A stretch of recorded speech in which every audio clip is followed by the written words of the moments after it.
Paz do Senhor Jesus, igreja. Estamos muito felizes em estar aqui em mais um domingo, junto com vocês, adorando ao Senhor Jesus. Peço que você feche os seus olhos, eleve seus pensamentos ao Pai e agradeça por tudo que Ele tem feito em nossas vidas. Senhor Jesus, declaramos que o Senhor tem liberdade para agir, Deus, através dos louvores, através da palavra, Pai. Pedimos que Teu Espírito Santo venha agir através de todas as coisas que acontecerem aqui, Pai. Esteja no comando de tudo. Pedimos que cada pessoa, Senhor Jesus, que esteja assistindo a gente neste momento, Pai, esteja com o coração aberto para receber mais de Ti. E que a Tua palavra venha fazer morada nos corações, trazendo libertação, cura e restauração, Pai. Essa é a nossa oração. Declaramos que Tu és o Rei e que é digno de toda honra, toda glória e todo louvor. Em nome de Jesus, amém.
Sobre a morte triunfou, a Ele o louvor. Jesus, Tu és o Rei, reina em nossos corações. Teu é o reino e o poder, pra sempre, amém.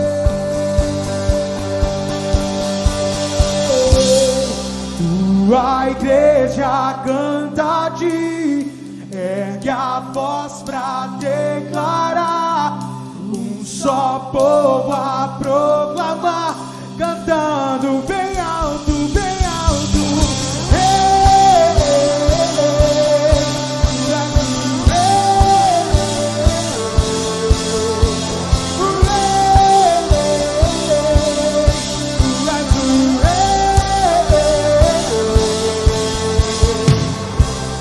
Estrela da manhã, ao Rei dos Reis, Senhor,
adoramos, Deus. Queremos ser a tua casa, Pai. Vem habitar em nós todos os dias da nossa vida.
Meus olhos se alegravam, meu coração chorava, pois a casa estava suja, não estava preparado.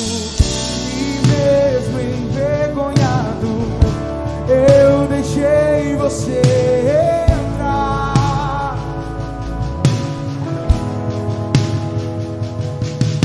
Te fiz bem-vindo aqui. Esse agora é o seu lar.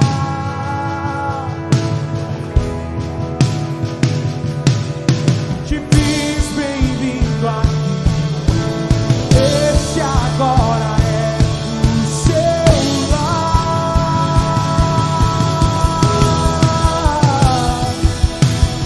Se a casa sou eu, o morador é você, pode entrar.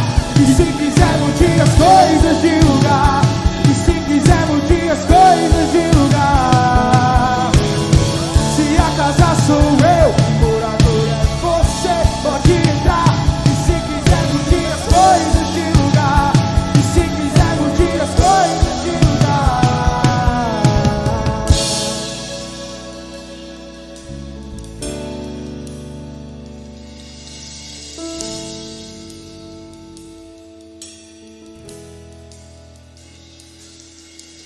Vem colorir as minhas paredes com as cores do amor.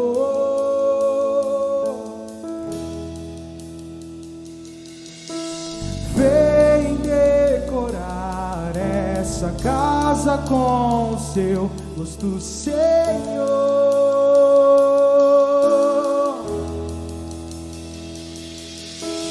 Vem colorir as minhas paredes com as cores do amor.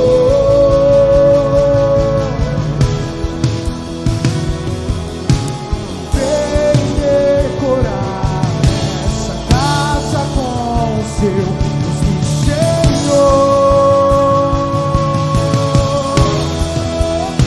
Pega a voz!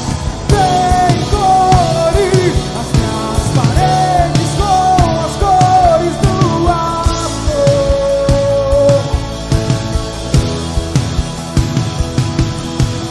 Vem decorar essa casa com o seu rosto, Senhor.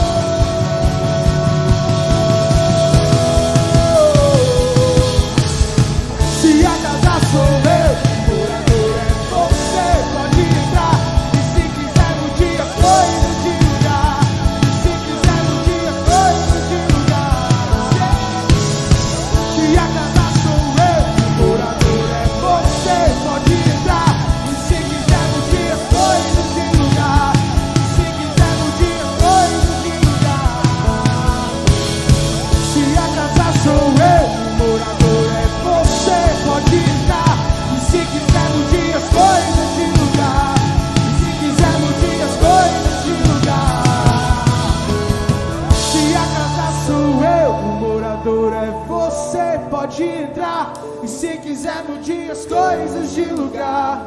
E se quiser mude as coisas de lugar. Eu te amo e vou gritar pro mundo inteiro ouvir. Te amo, te amo, te amo. Eu te amo e vou gritar pro mundo inteiro ouvir. Te amo, te amo, te amo. Eu te amo e vou gritar pro mundo inteiro ouvir. Te amo, te amo, te amo. Eu te amo e vou gritar pro mundo inteiro ouvir. Te amo, te amo, te amo. Eu te amo e vou gritar pro mundo inteiro ouvir. Te amo, te amo, te amo.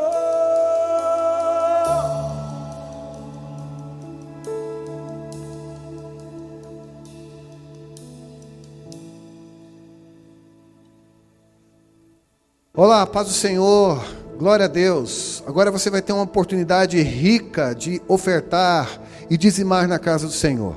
A palavra do Senhor diz que não por tristeza ou por necessidade, mas com alegria, com espontaneidade no coração, porque Deus ama quem dá com alegria. E essa é uma prática daqueles que amam a Deus.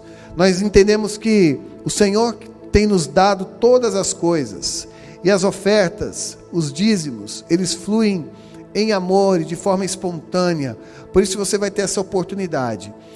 Está aqui as contas, e depois o número do WhatsApp para você estar enviando para controle da tesouraria. Então fique livre, mas oferte na casa do Senhor, em nome de Jesus.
faz entender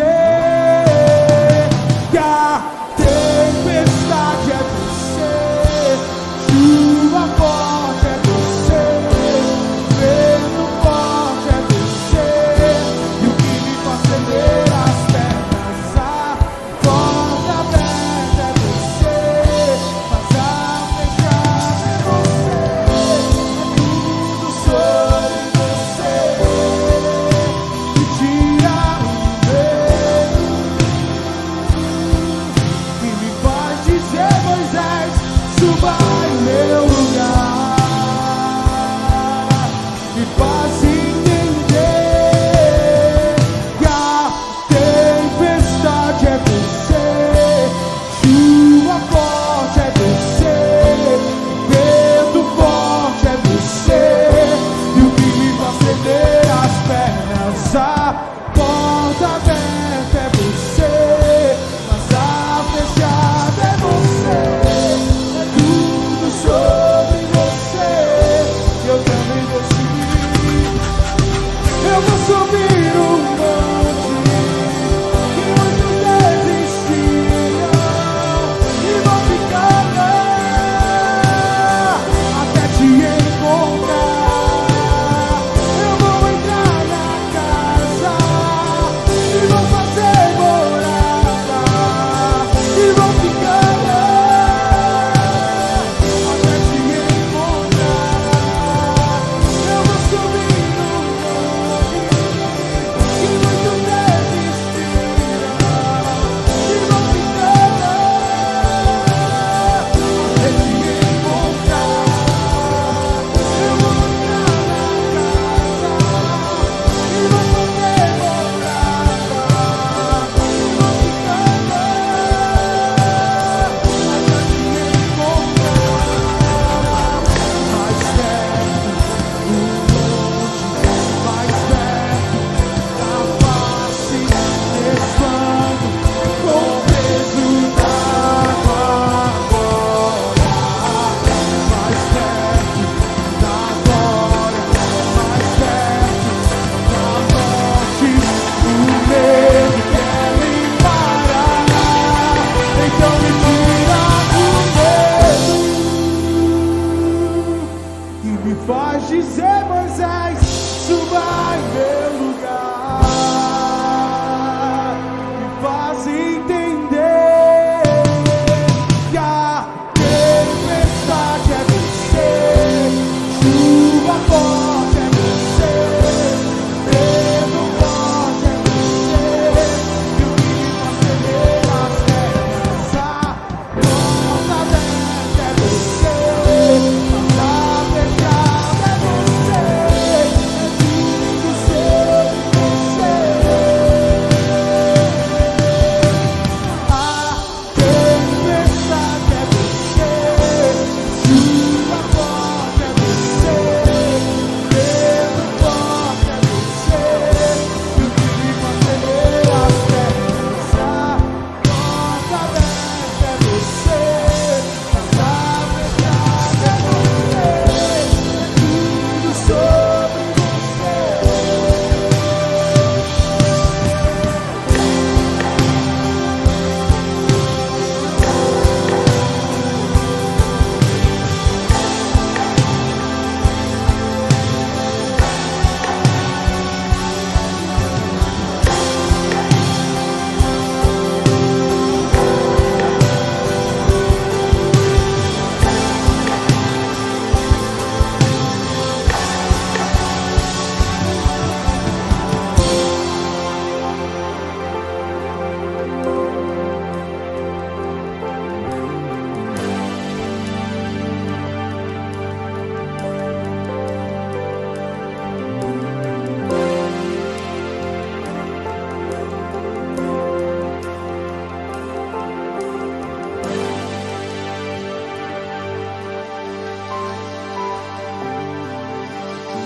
Nuvem que aponta o destino é a mesma que cobre o passado, o pão que sacia a fome, a rocha que mata a minha sede é você.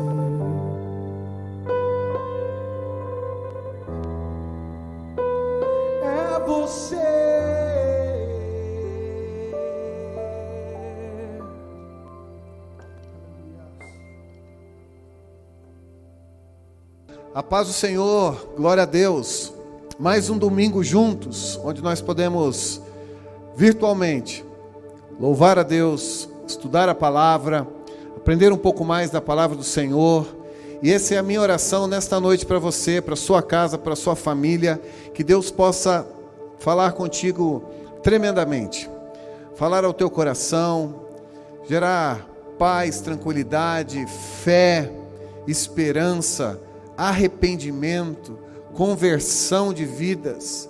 Que seja uma noite de milagres na sua casa. Eu profetizo isso no nome do Senhor Jesus. Amém? Glória a Deus por isso. Queria que os irmãos abrissem a palavra do Senhor lá no livro de Lucas, capítulo de número 24.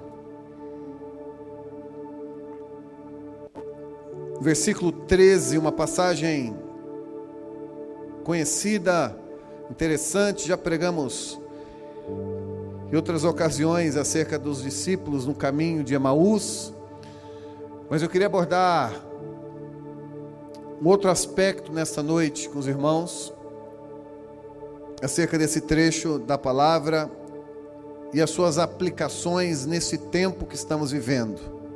Diz assim: naquele mesmo dia, 2 deles estavam de caminho para uma aldeia chamada Emaús, distante de Jerusalém, cerca de 60 estádios, ou 12 quilômetros. E iam conversando a respeito de todas as coisas sucedidas. Aconteceu que, enquanto conversavam e discutiam, o próprio Jesus se aproximou e ia com eles. Os seus olhos, porém, estavam como que impedidos de o reconhecer. Jesus já havia sido crucificado e ressuscitou e começou a caminhar com esses 2 discípulos, porém eles não o reconheceram. Versículo 17: então lhes perguntou Jesus: que é isso que vos preocupa e de que ides tratando aí à medida que caminhais? E eles pararam entristecidos. Um, porém, chamado Cleopas, respondeu dizendo: és o único, porventura, que tendo estado em Jerusalém, ignoras as ocorrências desses últimos dias? E lhes perguntou: quais? E explicaram o que aconteceu a Jesus, o Nazareno, que era varão profeta, poderoso em obras e palavras diante de Deus e de todo o povo, e como os principais sacerdotes e as nossas autoridades o entregaram para ser condenado à morte e o crucificaram. Ora, nós esperávamos que fosse ele quem havia de redimir a Israel, mas depois de tudo isso, é já este o 3º dia, desde que tais coisas sucederam. Eu queria que você fechasse seus olhos, aí onde você estiver. Nós vamos orar. Deus, nós estamos diante da Tua palavra, e eu te peço, Senhor, que através do Teu Santo Espírito, o Senhor vem estar falando conosco, falando aos nossos corações, tirando toda a cegueira dos nossos olhos, cegueira espiritual. Que seja uma noite de bênção, de cura, de crescimento, de maturidade, de fé e esperança, em nome de Jesus. Amém. Queridos, nós estamos já até alguns meses trabalhando muito temas que giram em torno de uma situação de exceção que nós estamos vivendo, que é a situação da pandemia. E as palavras, a grande maioria das palavras, elas estão sendo dirigidas para essa grande demanda dos nossos corações. Uma palavra que gere esperança, fé. Uma palavra que faça com que você caminhe com o Senhor, que faça com que você avance no meio de dificuldades, contrário, muitas vezes, ao medo que se instaura no meio da sociedade. Essa é a realidade nossa. E hoje também não será diferente, abordando um trecho bem conhecido da palavra. Vivemos esses tempos onde nossa liberdade começa a ser cerceada, trabalho. E eis que surge um questionamento, uma pergunta: e a igreja? Como esse organismo vivo passa por esses períodos da história? Será que a nossa fé pode se abalar? Será que a nossa esperança pode ser perdida ou enfraquecida? Será que as nossas convicções, elas são frustradas? Aquilo que é dogma, aquilo que é real, absoluto para nós, pode ser questionado? Essas perguntas nos vêm,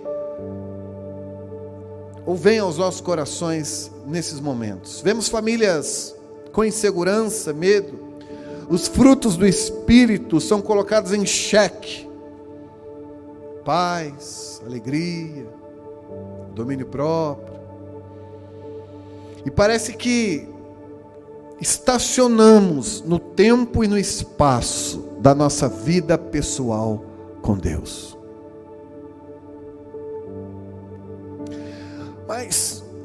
Mas nós vemos que durante toda a história da igreja, as crises, as perseguições, as guerras, os rumores de guerra, gravem isso, nunca desestruturaram a igreja como um todo. Pelo contrário, esses momentos sempre fizeram com que a igreja saísse fortalecida em fé. Aliás, são esses momentos servem como um útero de avivamento, onde a igreja cresce, onde a igreja avança em fé. Sempre nós vimos isso na história.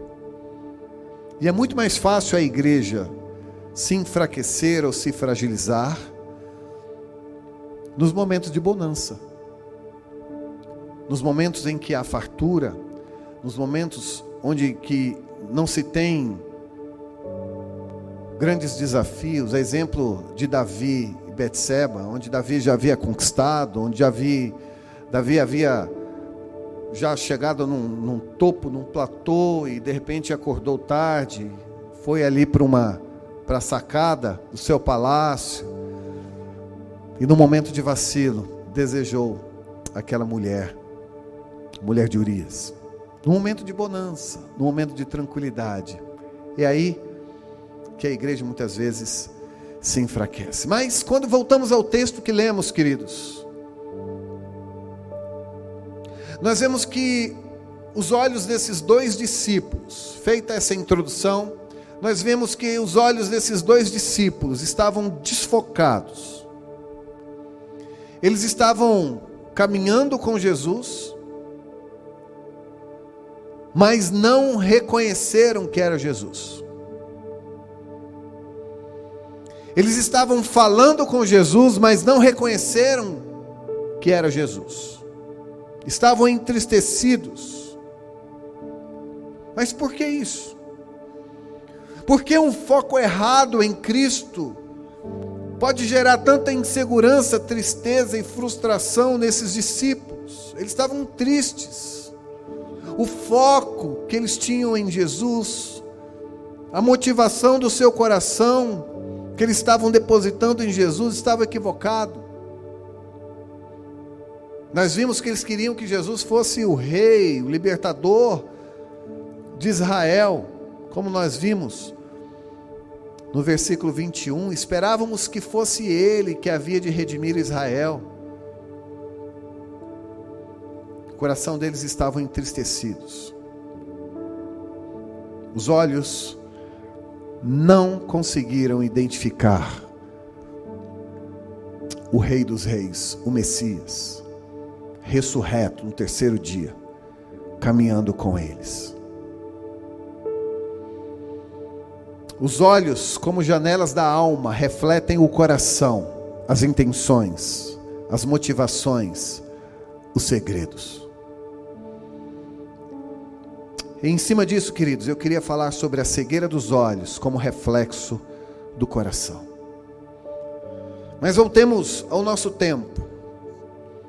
Esses momentos em que vivemos, ou os momentos de crise mundial, sempre foram pretextos para se questionar Deus sobre dois aspectos: sua soberania e o seu amor. Toda vez que se tem uma crise mundial, seja nas pandemias anteriores, seja nas grandes guerras, costuma-se questionar aqueles que não conhecem, obviamente, dois aspectos do Senhor: a sua soberania e o seu amor. A sua soberania sendo questionada pelo fato dele ter permitido tais situações terríveis, e o seu amor duvidado por se ver tantas pessoas sofrendo por aí. Porém, queridos, essa situação de exceção em que vivemos nos mostra justamente o contrário, sobre a soberania e sobre o amor de Deus. Deus nunca perdeu o controle da história, isso é fato, e não precisa provar nada para ninguém. Mas a sua misericórdia e a sua longanimidade é que justamente nos saltam aos olhos nessas dificuldades da vida.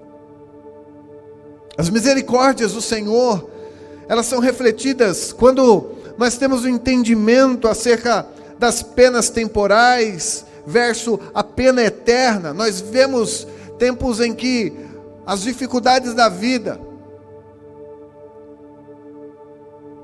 são penas temporais, pequenas.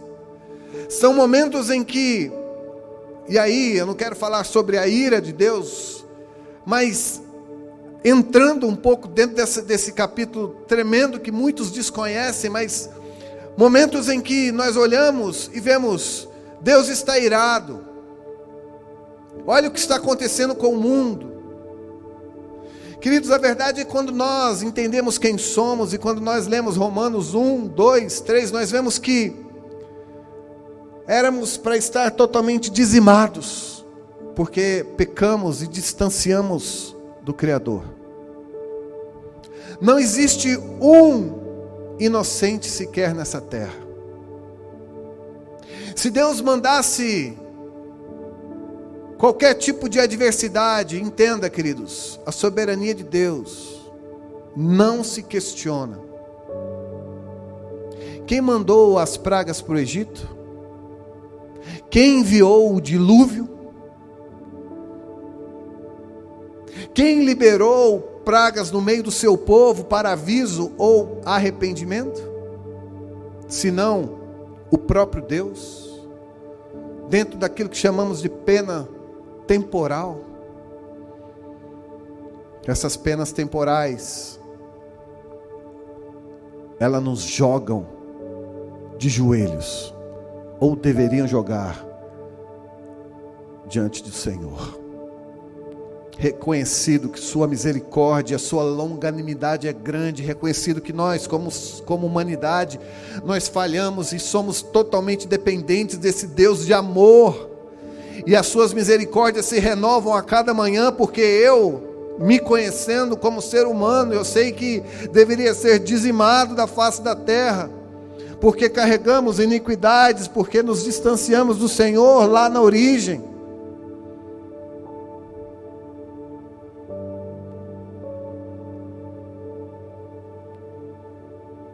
As penas temporais, queridos, faz com que o nosso joelho se dobre diante do Senhor e o nosso coração contrito nos afaste de uma pena maior, que é uma pena eterna, longe do Senhor por toda a eternidade.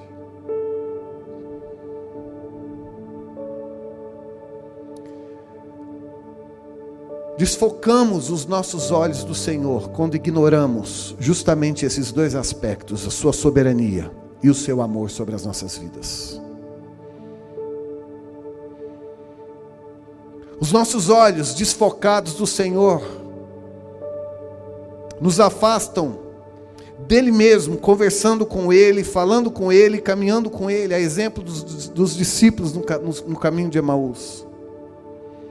Quando desfocamos, quando começamos a fraquejar no entendimento da soberania de Deus e do seu amor e das suas misericórdias, ainda que em tempos difíceis, os nossos olhos ficam desfocados da presença do Senhor.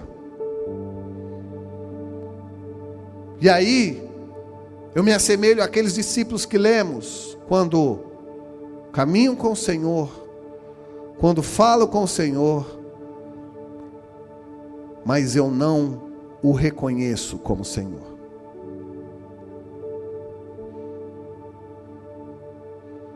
Essas situações de dificuldades, como eu disse, querido, serve justamente para o contrário, não para eu questionar a soberania do Senhor, mas para eu reconhecer a soberania do Senhor, e não para eu questionar o amor de Deus, não, mas para eu reconhecer e viver e mergulhar nesse amor, nesse cuidado, nessas misericórdias. E aí nós refletimos sobre dois aspectos, sim, queridos, sobre a soberania do Senhor. E uma das coisas que eu fico meditando é sobre a fragilidade do homem versus a sua autovalorização. Como valorizamos o homem? Como valorizamos as coisas do homem? Valorizamos o homem em si, o bem-estar do homem, ignorando um Deus soberano, Criador dos céus e da terra, um Deus que pode todas as coisas, um Deus que governa, um Deus que criou todas as coisas, em detrimento daquilo que é vontade minha, em detrimento daquilo que é prazeroso para mim. Nós vemos um tempo em que o homem está sendo valorizado mais que o próprio Deus, onde que a opinião dos homens, as opiniões são valorizadas mais do que as verdades bíblicas. O homem é que traça o seu rumo. Não existe uma vontade de Deus sobre nós, não. É aquilo que me dá prazer, é aquilo que eu acho que é certo, é aquilo onde eu entendo que é o caminho correto. Valores e fundamentos do humanismo e do hedonismo, onde coloca-se o homem no centro e a busca pelo prazer do homem, aquilo que satisfaz o homem, supera um coração quebrantado que reconhece um Deus, Criador dos céus e da terra, e que age com amor sobre as nossas vidas, apesar de saber quem somos. Ai, queridos, como essas situações de dificuldade, como muitos questionam o próprio Deus, Criador dos céus e da terra, enquanto, queridos, que os nossos corações, os nossos olhos focados, contrariamente desses corações, nos jogam de joelhos diante do Senhor. A palavra do Senhor diz: pois o Senhor, o seu Deus, é o Deus dos deuses e o soberano dos soberanos, o grande Deus, poderoso e temível, que não age com parcialidade nem aceita suborno. Deuteronômio 10, 17. Na verdade, sei que o Senhor é grande, que o nosso soberano é maior do que todos os deuses. Salmo 135, 5. O Senhor estabeleceu o seu trono nos céus, e como rei domina sobre tudo que existe. Salmo 103, 19.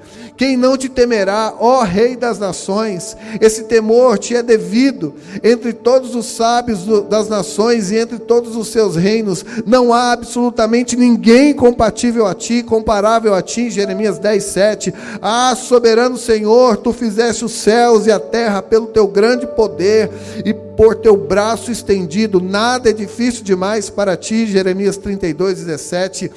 Quem na concha da sua mão mediu as águas e tomou a medida dos céus às palmas da sua mão? Isaías 40, 12. Quando reconhecemos a soberania de Deus, queridos, nós colocamos os nossos olhos é feito um ajuste dos nossos olhos, nós conseguimos reconhecer, nós conseguimos ver, nós conseguimos viver o Senhor, ainda que em situações de dificuldade. Porque o nosso coração, quebrantado, contrito, os nossos olhos refletem a intenção, a motivação e os desejos dos nossos corações.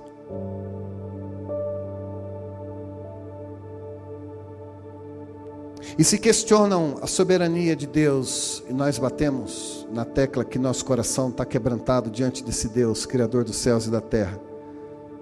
Por outro lado, seu amor também é questionado, vendo tanto sofrimento por aí. Como se o homem não pudesse fazer decisões, como que se o homem não pudesse entrar por caminhos que ele mesmo decidiu entrar. Nosso Deus é um Deus de amor e de misericórdia, queridos. E essas situações provam as suas misericórdias, sim, para aqueles que o temem, para aqueles que o buscam. O Senhor nos guarda, sim. E se ainda você for acometido de alguma enfermidade, saiba que existe um Deus soberano sobre a sua vida, que pode todas as coisas, sim, mas Ele é soberano sobre todas as circunstâncias da sua vida. Experimente desse amor, ainda que na dificuldade, sim, reconheça a mão poderosa do Senhor sobre as nossas vidas. Misericórdia do Senhor, é misericórdia. Quando uma pandemia, quando uma situação mundial faz com que a sua igreja se dobre em joelhos, ainda que parcialmente cometida ou não, mas essa situação que nos faz quebrantados diante do Senhor, e fala: Senhor, ainda que vivamos penas temporais, eu contigo estou justificado e não vou viver uma pena eterna longe do Senhor. Entende as diferenças? Entende a condição do coração quebrantado, reconhecido, queridos, que está com seus olhos ajustados, olhando para Jesus, ao contrário dos discípulos no caminho de Emaús, que andavam com Jesus, que falavam com Jesus, que falavam de Jesus, mas não reconheciam que era Jesus andando com eles. Mas quando eu entro dentro dessa situação de coração quebrantado, amados, reconhecendo a soberania de Deus, reconhecendo o amor do Senhor no meio das grandes dificuldades mundiais, os meus olhos são ajustados. Os olhos, como a janela da alma, conseguem enxergar o Senhor.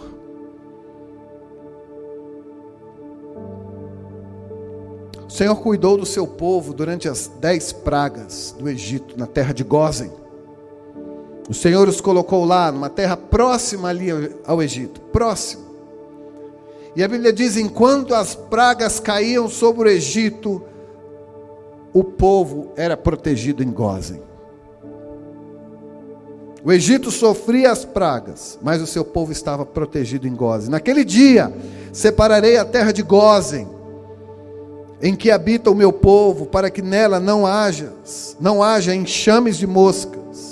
E saibas, uma das pragas, e saiba que eu sou o Senhor no meio dessa terra. Farei distinção entre o meu povo e o teu povo.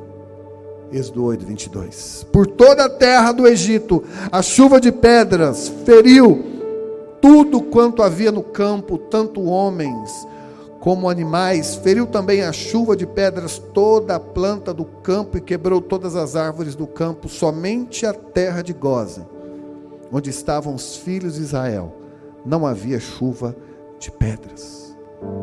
Êxodo 9, 25 e 26. Porque o Senhor é misericordioso para conosco, ainda que em crises mundiais. Só que eu falo para os seus, eu falo para aqueles que reconhecem, aqueles que se dobram, aqueles que se curvam, aqueles que mantenha o seu coração quebrantado e contrito diante do Senhor. O presunçoso, o orgulhoso, o egocêntrico, o humanista,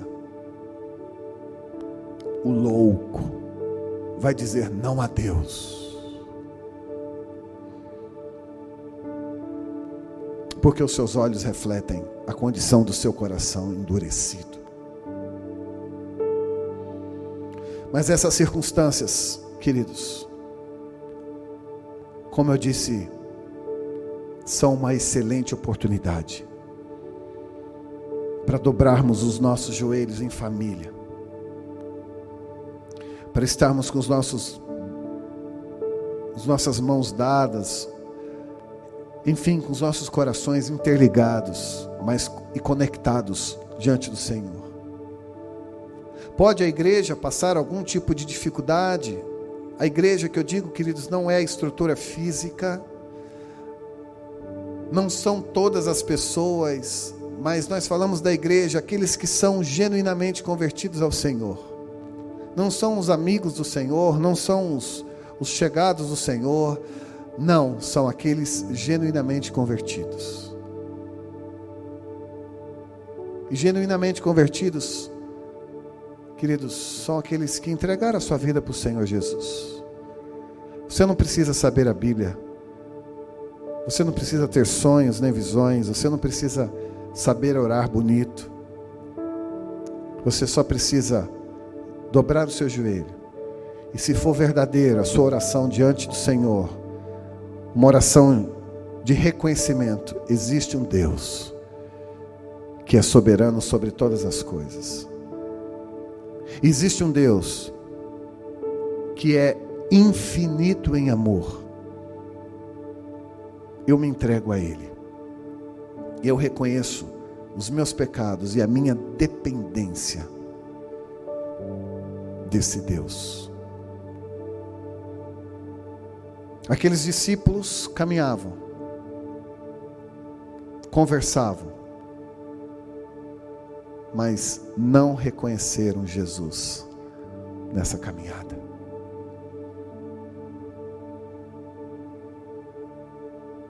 Você vai sair mais fortalecido dessa pandemia. Você vai sair mais avivado nessa pandemia, se você mantiver o seu coração contrito. Pode a igreja entristecer-se?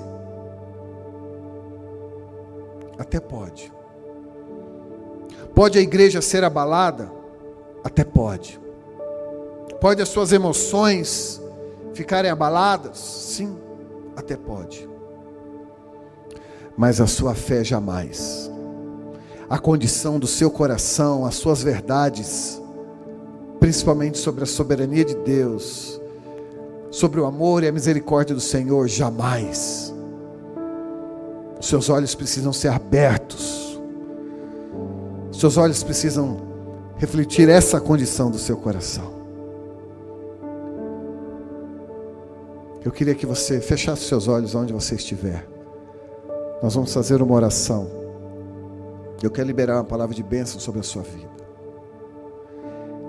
Nessa condição, nessa oração, nós vamos orar justamente por essa condição do seu coração.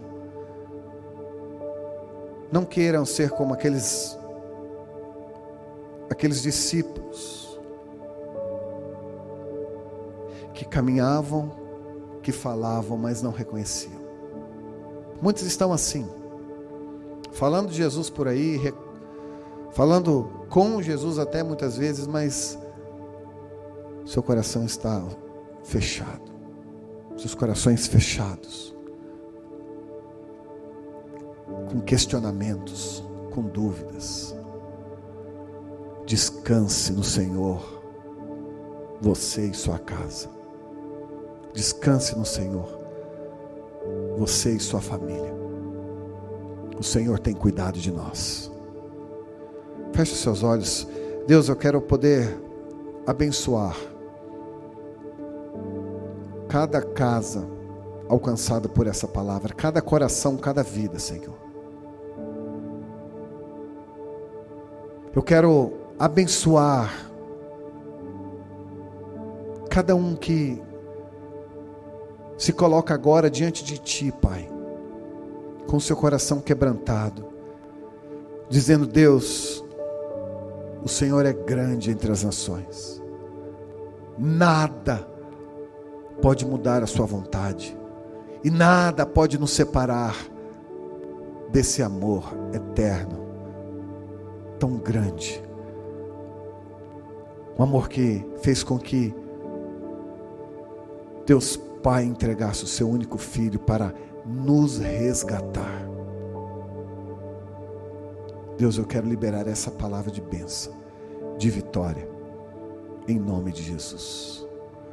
Se você orou, se você reconheceu isso, queridos, saiba que o Senhor se alegra com os corações quebrantados. Amém? Essa é a palavra dessa noite para você e sua casa e sua família. Pode a igreja perder a sua fé? Pode a igreja se abalar?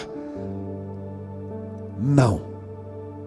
A igreja sairá mais forte ainda em fé, em reconhecimento da soberania e do amor de Deus. Que Deus nos abençoe.